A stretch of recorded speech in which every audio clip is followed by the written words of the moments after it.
Hey, I'm Mike TV of the band Get Set Go, and I wanted to kick off this episode with a quick caveat. I'm not a mental health expert, I'm not an addiction, a specialist, or a medical doctor, nor a psychiatrist. The things I intend to talk about are all predicated on my own personal experience, and obviously, though I care very much about my life and do keep it under a microscope for my music, I don't have peers that review my perspectives. I don't answer to a board or really any higher authority. So please take my words as one person's perspective. I'm not an authority on anything other than my own life. Let's take the Wayback Machine to 2004, and I'm at my mom's house in Palm Desert visiting for a weekend, and I am, as I often do, playing the guitar in one of the guest bedrooms, and I'm tinkering with a simple guitar line, just a 4-note line that I keep repeating over and over, first on an individual string, and then as chords. And the line feels very much like it's sort of a Pixies, Kim Deal sort of thing, and there's something meditative about it. So I'm sitting on the floor, sitting on my legs, sort of in that quasi-Japanese style, and I'm just playing this line over and over as I'm contemplating my life. And I'm thinking about the fact that half a year prior, on January 3rd, 2002, I had suffered a stroke that almost completely derailed the band and almost ended my life. But despite having lost feeling and being paralyzed on the right side of my body, and having lost the fine motor control to play the guitar, and having a face that looked like the right side of it was sort of melting, I persevered. I played guitar 6 hours every day, and I got dramatically better. But because I had suffered brain damage from a stroke, every single time I drank a beer after that, and I started drinking again within a few days, I would black out and I'd lose any semblance of fine motor control. So by the time we were ready to leave on tour in September, I was a better guitar player than I had ever been, but one beer would train wreck my ability to play. So when we toured on our very first tour to promote our very first record, So You've Ruined Your Life, we were scheduled to play the Stanford University College radio station, and we arrived at the campus, and lo and behold, our friends in the band 8-Bit were there. And we were like, hell yeah, let's party. So we drank a ton of beers, and then we played our show, and I was terrible. We had recordings of our performance, and it was just awful. I mean, I was all over the place and not anywhere near in syncopation with the rest of the band. But rather than stop drinking, which was what a sensible non-drug addict would do, I instead just drank more and practiced while drunk. On that first tour, we were completely besotted. But I would just practice our entire set before climbing up on stage, and I'd do so with a few beers in me, and I got better. So much so that by the time we got to Seattle on our tour, which was like our 4th or 5th stop, we were, according to the website 3 Imaginary Girls, one of the tightest 3 pieces the reviewer had ever seen. I mean, I knew I had suffered brain damage. I mean, that's what a stroke is. I knew that drinking alcohol was going to contribute to that damage, but still, I did it. And while we were on tour, there was cocaine. And I did some of that. Of course I did. And so even though I knew my brain was still recovering from a near fatal and certainly catastrophic injury, I was inured to that fact. I was killing myself. I knew it. I was actively killing myself, but I was just doing it in small, easy payments.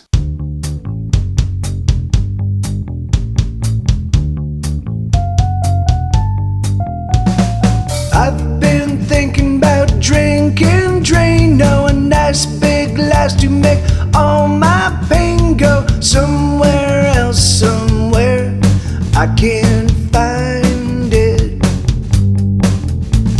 And I've been thinking about eating bullets, a sweet, sweet feel of the trigger as I pull it and bury a bullet somewhere deep inside. Suicide, suicide, suicide, suicide.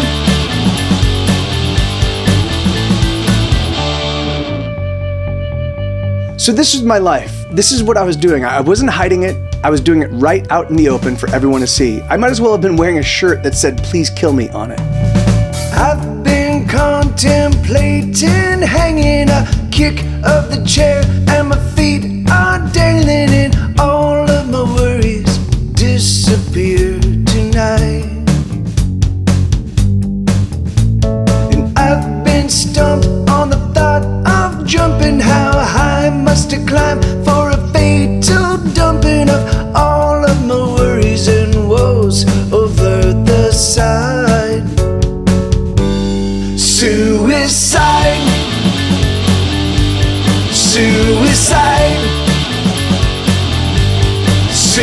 Suicide. Suicide. There's no more reason to cry. Oh, suicide. Suicide. Suicide. Suicide.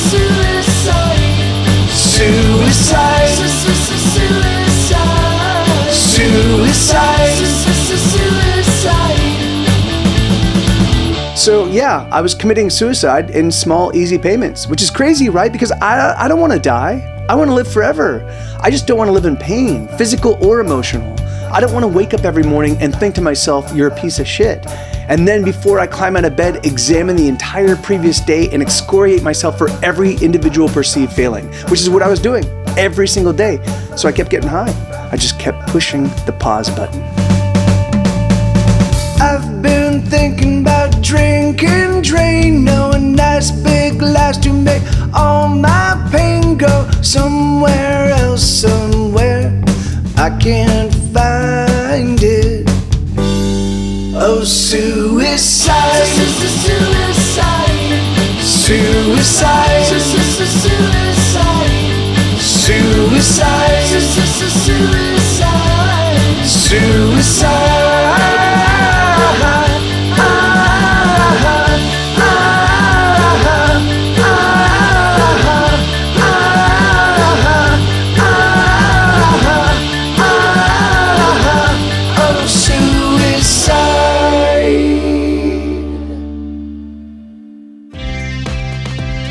Hey, welcome to Hesitation Cuts Episode 7, the show where we take a microscope to the smooth skin of the music industry, exposing the bacteria, the filth, the grime, and all the other naughty bits that make music so sexy. In this episode, we're exploring the penchant of creators, people who make beautiful and compelling things, to lean into self-destructive behaviors that distract, derail, and destroy themselves and the beauty they create.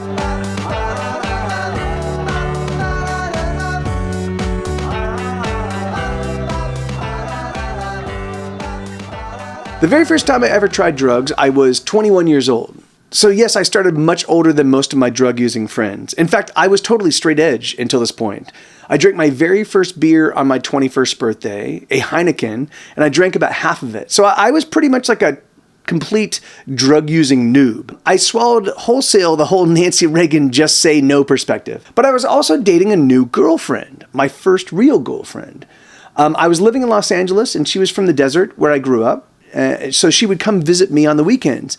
And I was living in a big 8-bedroom house, which was tantamount to a frat house. In fact, actually, it used to be a USC frat house that was literally picked up off its foundation and shipped to Altadena, where I and my 9 roommates all lived inside it. And so my girlfriend would show up on Fridays, sometimes Thursdays, and stay until Monday or Tuesday. So there were long periods of time where she was hanging out with my roommates while I was working at Universal. And of course, because we were all kids in our early 20s, there was basically a house party every single night. I mean, we had the space, so we held the parties, whether I wanted it or not. And there were moments in the night when my girlfriend would suddenly change. I couldn't put my finger on it. I couldn't say exactly what it was, but something about her essential herness changed. And it happened repeatedly for a few weeks before I brought it up. You're doing something that's making you different when you hang out with the other girls in the house, I told her. I don't know what it is, but either you stop doing it or you include me in it because I don't like feeling like I'm on the outside in my own house. So tell me what's going on. At which point, she introduces me to speed.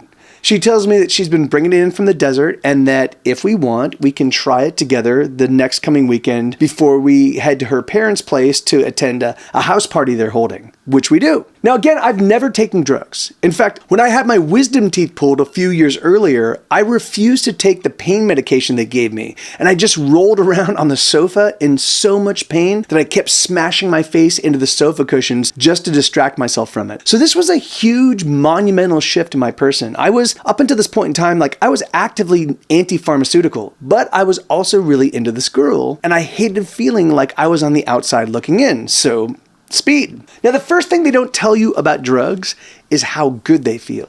I mean, my pleasure centers were tingling. I felt present in a way I'd never done before. I was sexually aroused. I was intellectually stimulated. I felt superhuman. And it lasted for 9 hours. 9 hours.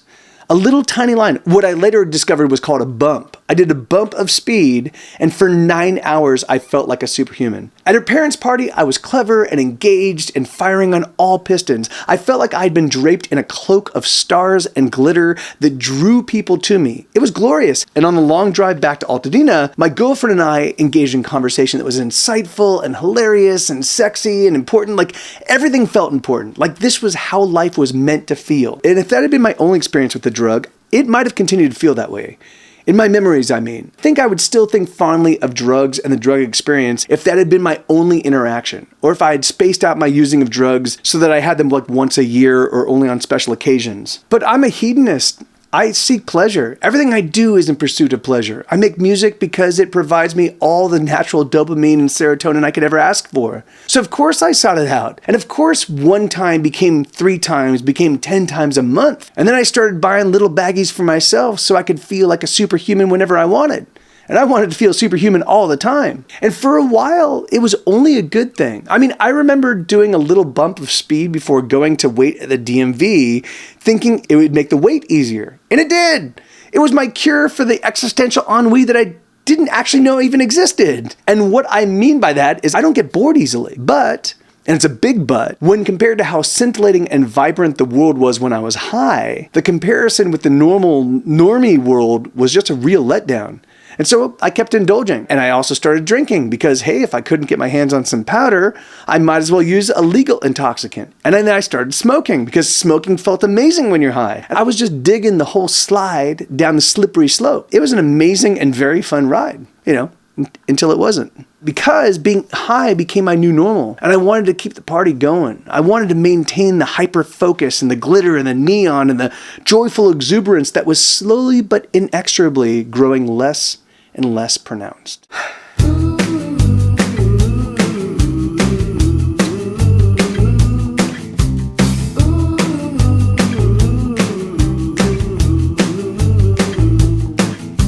Smoking my last cigarette out on the patio. The day is breaking and I've been taking the drugs to make my heart pound. I need another cigarette, poking through the ashtray, hoping to find another way to get through the day. Another way to get through the day. Another way to get through the day. Another way to get through the day. Drinking up the dregs of all the beer bottles of last night's party, 'cause I don't wanna go down to the hookup for another hookup. I got another hookup, I just need to cook up a way to get through the day. Another way to get through the day. Another way to get through the day. Another way to get through the day. We've wasted our days and we've wasted our lives. We're wasted, we're wasted, we're wasted, alright. We've wasted our days and we've wasted our lives. We're wasted, we're wasted, we're wasted, alright. So over time, something that felt magical and superhuman became maintenance. So I started exploring other drugs, and new drugs brought new excitements, but only for a while. And those whiles got shorter and shorter. Got a girl naked, but I couldn't get it up, so we smoked some black and we laughed it up. She said, "Hey honey, you're a real rock star." I said, "Nah baby, you go too far. It's just a way to get through the day. Another way to get through the day. Another way to get through the day. Another way to get through the day." Woke up in the afternoon, head still pounding. I don't know what to do and the pressure's mounting. I could have been a lover, I could have been a fighter. I should have been a doctor so I could have been prescribed a way to get through the day. Another way to get through the day. Another way to get through the day. Another way to get through the day. We've wasted our days and we've wasted our lives. We're wasted, we're wasted, we're wasted, alright. We've wasted our days and we've wasted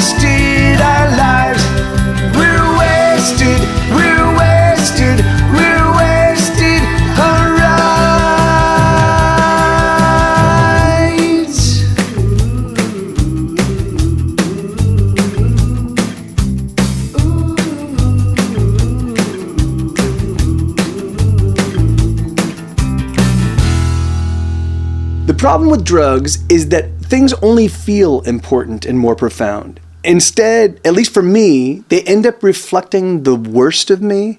From an artistic perspective, from a relationship perspective, from a mental health perspective, I've probably written at least 100 songs while high on all sorts of drugs. And every single one of them, except for one, has uniformly been the absolute worst music I have ever created. And from my perspective, the reason makes sense. Because when I sit down to write a song or a story or create a character or do anything where I'm conjuring something out of the ether, I need to be emotionally neutral. I need to start at a place of placid calm so that I can then identify the emotional resonance that I want to capture. And then I start writing until what it is I'm working on evokes that emotion. So when my emotional sensors, for lack of a better word, are tilted, it's impossible for me to judge what's good and what's bad. And 99% of the time, it's awful. My gauge for determining what's good just goes all screwy. From a relationship perspective, when I'm high, everyone is my best friend. Even terrible, awful, greedy, rapacious, pernicious people, they're my best friends. And so I have these long bonding experiences with people that were just not good for me. Empirically, they were people that seemed with just a little bit of non-drug addled clarity. They were liars and scoundrels and in many cases villains. But of course, that's also what I was becoming, a liar, a scoundrel, a villain. I just couldn't see it, but it was true.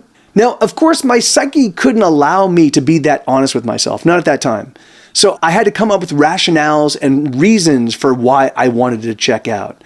I needed to populate the world around me with bad guys and monsters and fucked up situations that gave me license to escape. I mean, yes, I certainly had my own personal demons, but I also started collecting demons and inventing demons. I needed to feel like my only solution for all the horror and chaos this world offered was to just get high, to get drunk, to push the pause button and then keep pushing it every time my life resumed as normal.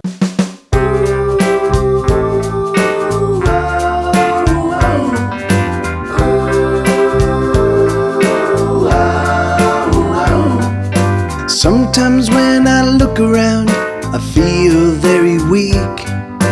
There's so many poor about, so many on the street. But fortunately there's a fix, and you can use it too. It's called prescription drugs, they'll get you through. And when I learned that shouldn't have died at the hand of some madman, and the world transforms into a place I don't understand, well, fortunately there's a fix, and you can use it too. It's called alcohol, it'll get you through. It's an easy world if you got an easy fix.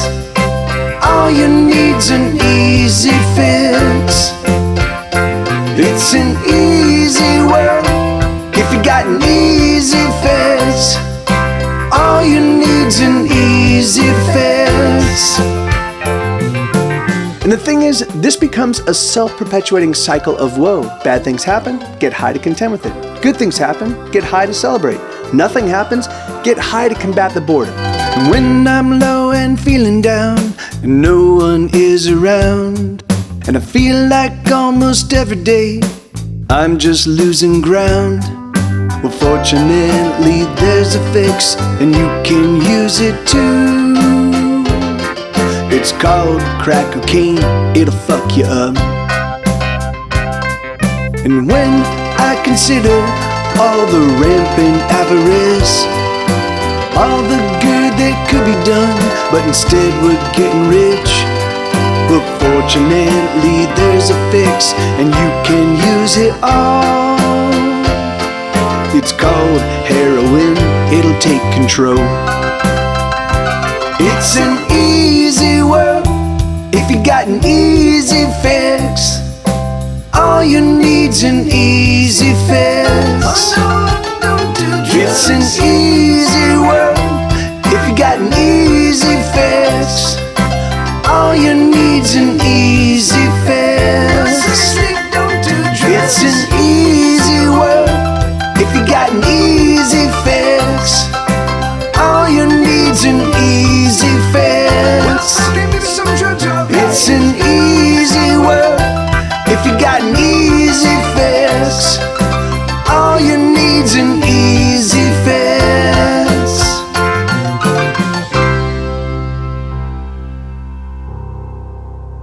so eventually the problem was the drugs. And the solution to the problem was, you guessed it, more drugs. Hell yeah. And I think it was probably around this point in time where I knew in my heart of hearts that I was actively choosing death over life, that I was now paying the reaper in installment plans, which takes us back to the opening of the episode. And I think back on this long stretch of time from the mid-90s to the mid-aughts, and my mental state was mostly woe, mostly self-recrimination, mostly self-loathing, punctuated by songs and some genuinely wonderful friendships that were, of course, tainted by drug use. If not our collective drug use, then certainly by mine. And I got to a point where there was just no visible means of escape. Like, I knew that all the profundity and importance that I felt when I was high was complete bullshit. I knew that. I knew that I had been pushing the pause button for so long that lots of my life had just continued on without my involvement. Friends had come and gone. Opportunities came and went. Life was just passing me by. I was only pausing my involvement in it. I'd built a cage, climbed into it, locked it up, and then tossed the key just far enough away that I could always see it, but just couldn't easily reach it. And the deeper I got into this mire of self-loathing and fear and self-inflicted wounds, the more impossible it seemed to extricate myself from. So, more drugs. And the drugs lead to more self-loathing, and the solution, again, was more drugs. And so in July of 2003, I died. No, okay, I kid. But it did lead to my stroke, which really could have been my death. But fortunately, I had apparently an extra life. But even so, having a stroke wasn't enough to slow me down. Well, I mean, it slowed me down a bit, but I worked very hard at getting back to the same degree of drug use I was employing before the stroke. And the reason why I know now is because I couldn't imagine a life that included me. You know? I mean, I love living. I just didn't want to do it with me around.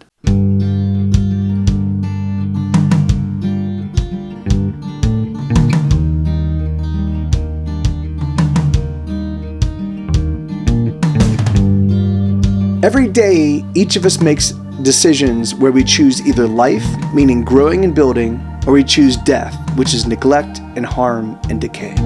She wakes up in a forest of bottles and tall boys. She lurches to the toilet and sounds a frightening noise. She staggers to the bed and searches about so frantically for a reason to keep going, a reason to believe that she's okay, that she'll make it through the day. And that's the question, right? When you're teetering on the edge, when you're courting death, is today gonna be the day I go? She searches for a shirt that might look like it is clean.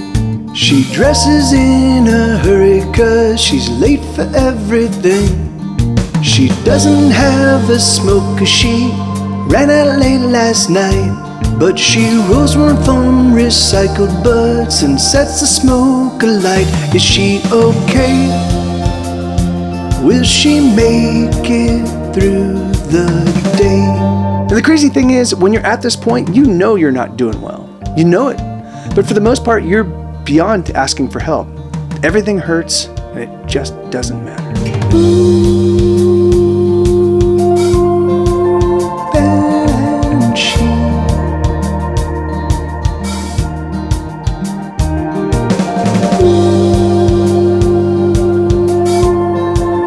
Banshee.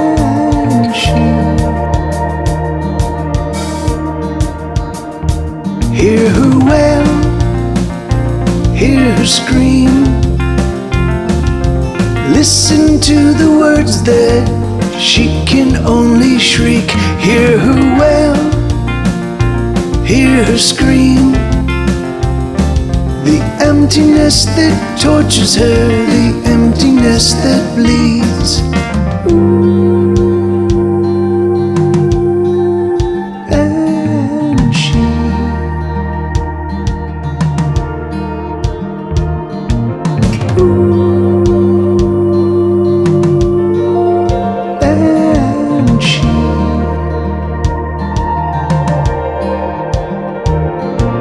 She lies about her drinking, oh, she lies about it all. The heart that beats inside her chest feels so very small. There's something black inside of her that's feeding on her heart. She knows she has to face it, but she's never gonna start. Is she okay? Will she make it through the day? Everything hurts, every relationship is a failure, every ambition is thwarted, and it just doesn't matter. What does matter is the drugs, or the booze, the crutch. So here she sits again in the middle of the night, surrounded by her emptiness, her cigarette alight. She takes a drag and breathes it in, emptiness and smoke. Dawn is fast approaching, where did the evening go? Is she okay? Will she make it through the day?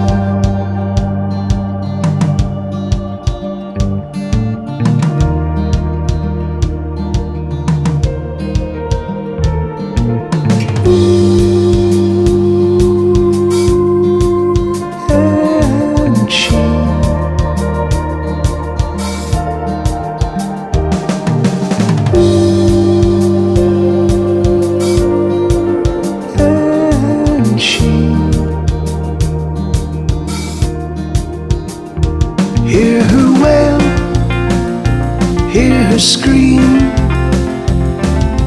Listen to the words that she can only shriek.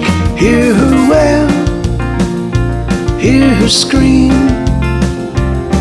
The emptiness that tortures her, the emptiness that bleeds.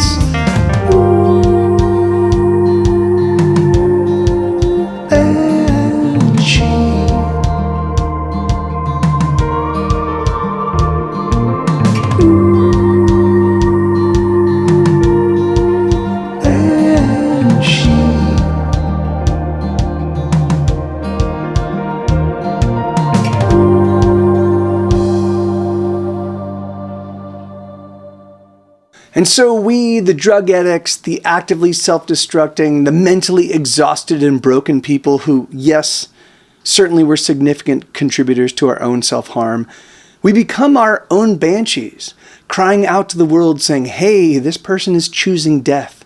This person is going to die. I mean, of course we're all going to die. But this cohort is choosing to actively truncate their time on this earth. And why not?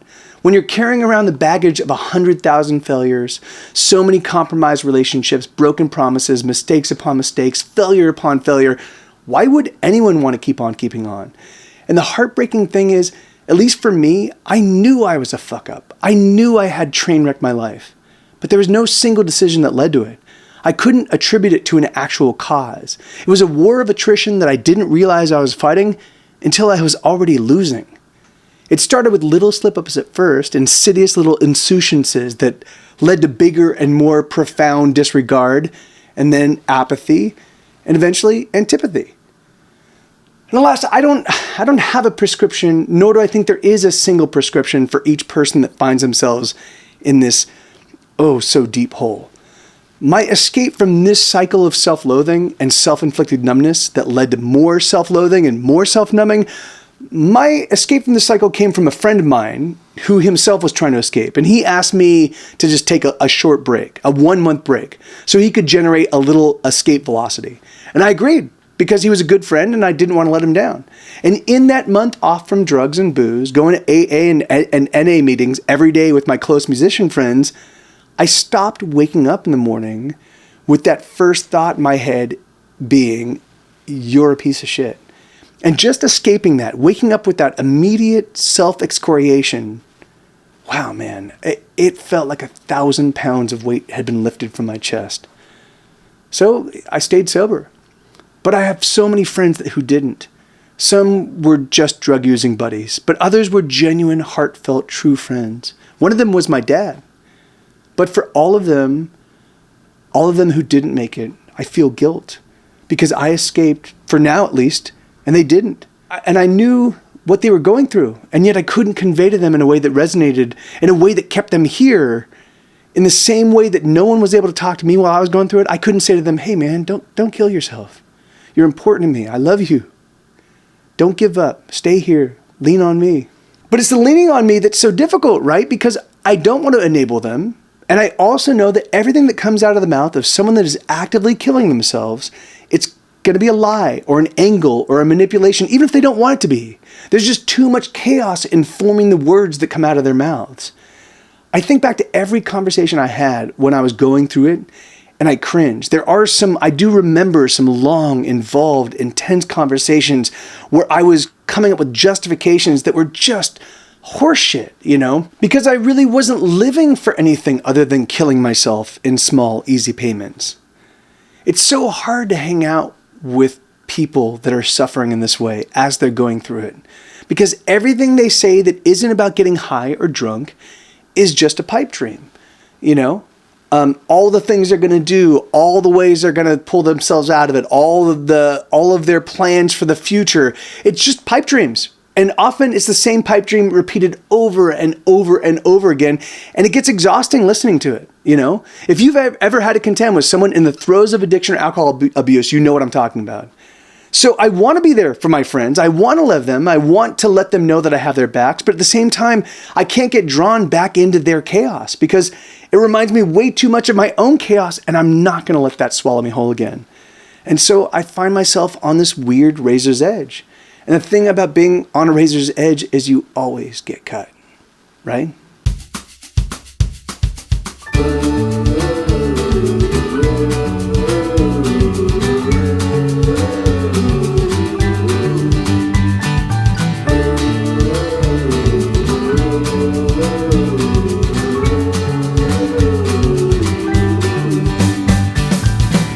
She's been sleeping not at all. She's been feeling 2 feet tall. She's been wondering if she has what it takes to survive.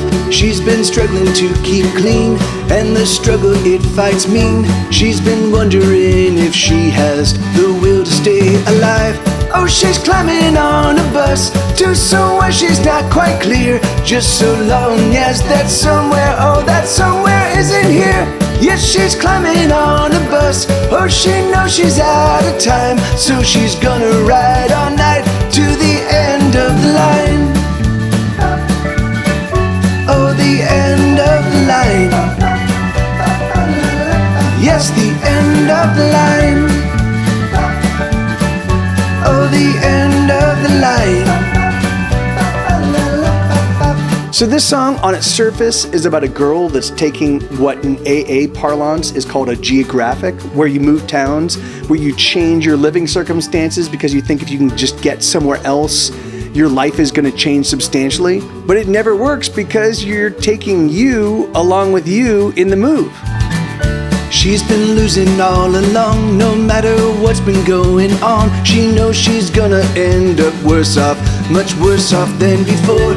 The conclusion is foregone, the conclusion's never wrong. And she knows it won't be long before she knows she needs to score. So she's climbing on a bus to somewhere she's not quite clear. Just so long as that somewhere, oh, that somewhere isn't here. Yes, she's climbing on a bus. Oh, she knows she's out of time, so she's gonna ride all night to the end of the line. Oh, the end of the line. Yes, the end of the line. Oh, the end of the line.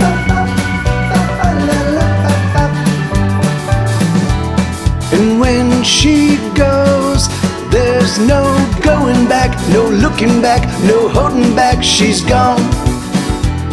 And when she goes, there's no turning back, no walking back, no nothing back, she's gone. But if you dig just a little bit deeper, this song is really about someone who's choosing to give herself a hot shot or a lethal dose of heroin because she's reached her limit. She's tried all the tricks, all the quick fixes, and nothing's worked. So she's just decided to check out. Adios. Now she's holding so much weight, the pain is many miles away. And she's in a dream, a lovely dream of anything. Now she's holding her own weight, she's managed somehow to escape, and she's in a dream, a lovely dream of everything. Oh, she's climbing on a bus to somewhere she's not quite clear, just so long as that somewhere, oh, that somewhere isn't here. Yes, she's climbing on a bus, oh, she knows she's out of time, so she's gonna ride all night to the end of the line. Oh, the end of the line. Yes, the end of the line. Oh, the end of the line. Yes, the end of the line.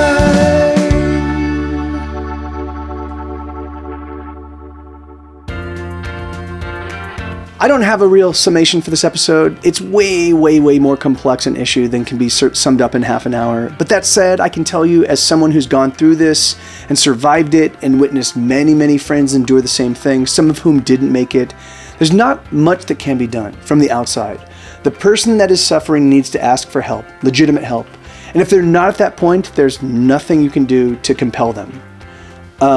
But if this is you, and you have reached that point where you don't know if you're going to survive and you want out, you can overcome. It's a fucking son of a bitch. It's a fucking son of a bitch, but it can be done. AA and NA, they actually do work, but you have to show up and stop quibbling about the things that you don't like and just do the work. You have to believe that no matter how much of a piece of shit you are, there are others that feel just as awful about themselves. That for all the evil shit you've done, there are others that have done just as much evil, quite possibly much more. And they've managed to claw their way out. So you just need to put one foot in front of the other and do the work. Not forever, not for always, just right now. Like I said, it's a son of a bitch, but it can be done. Training your brain to let go of years, if not decades, of crazy, fucked up, booze and drug-addled thinking is a long, arduous, difficult process. I liken it to being haunted. All of the ghosts are my regrets and wounds, self-inflicted and otherwise, all of my lies and misdeeds, and I can't run from them, and I can't take them back. I can try to heal what wounds I can, and then I just have to learn to make peace with the rest. They're still there, they still haunt me.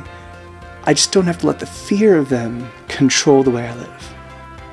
So anyway, I love you all. Thank you for listening. Be well, eat your veggies, live forever.